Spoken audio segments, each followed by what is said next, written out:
Halo para pendengar, dimanapun kalian berada. Balik lagi di channel Gear Christopher. Oke, dalam video kali ini, kita akan ngobrol santai aja mengenai side chapter yang ada di volume 5 ini. Karena memang nih gue tertarik banget buat ngasih cerita ini ke kalian. Judul dari side chapter ini adalah Jurnal Eta. Dimana ini adalah catatan harian Eta saat dana untuk penelitiannya itu dipotong sama Alpha pas chapter 4 yang lalu. Dalam chapter ini juga, kita diperlihatkan kalau saking ngebetnya sama ilmu pengetahuan, Eta itu sempat meracuni tuannya sendiri dan ingin membedahnya. Oke deh, tanpa basa-basi lagi, mari kita mulai langsung aja pembahasannya. Kisah pun dibuka dari monolog Eta. Seperti biasanya, Alpha itu selalu meminta Eta untuk menulis catatan harian ketika dia itu sudah menyelesaikan suatu penelitian. Karena memang catatan dari Eta itu sangat bisa membantu Alpha untuk melakukan rencana selanjutnya. Yang mana kita tahu sendiri, Eta merupakan peneliti jenius yang memiliki obsesi gila pada ilmu pengetahuan. Maka dari itu, akan selalu membantu organisasi Shadow Garden untuk meraih keuntungan. Meski membuat catatan seperti ini sangatlah membosankan bagi Eta, tapi dia tetap melakukannya. Karena dengan beginilah, mungkin Alpha itu mau meningkatkan dana untuk penelitiannya lagi. Dikatakan, setiap harinya Eta itu selalu melakukan tidur selama 12 jam teman-teman. Ya, 12 jam. Dan 1 jam lainnya untuk melakukan penelitian dan 1 jam lainnya lagi untuk melakukan pekerjaan. Tapi, dia tidak menulis apa kegiatannya selama 10 jam sisanya. Dalam jurnal ini, Eta juga menulis kalau dia meneliti semua barang bawaan Beta saat Beta dan Shadow itu terlempar ke dunia lain. Barang bawaan dari Beta itu sangatlah menarik perhatian Eta. Namun sayangnya semua barang itu telah rusak. Kemungkinan hal itu disebabkan karena radiasi elektromagnetik yang terjadi saat Beta kembali ke dunia ini melalui sebuah portal.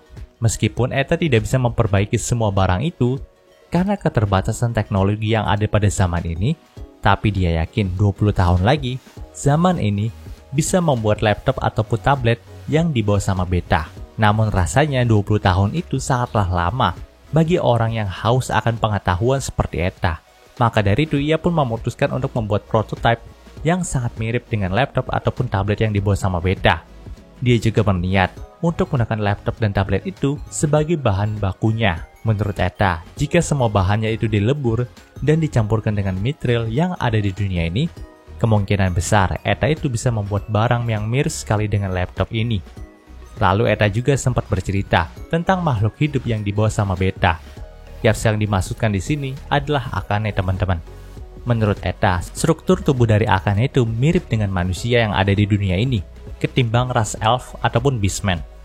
Tapi dia memiliki sirkuit sihir yang gak biasa bagi manusia yang ada di sini. Bisa dibilang sirkuit sihir Akane itu kurang berkembang. Nah, satu hal yang membuat Eta ini menyesal, dia tidak bisa membedah Akane untuk melakukan penelitian terhadap tubuhnya.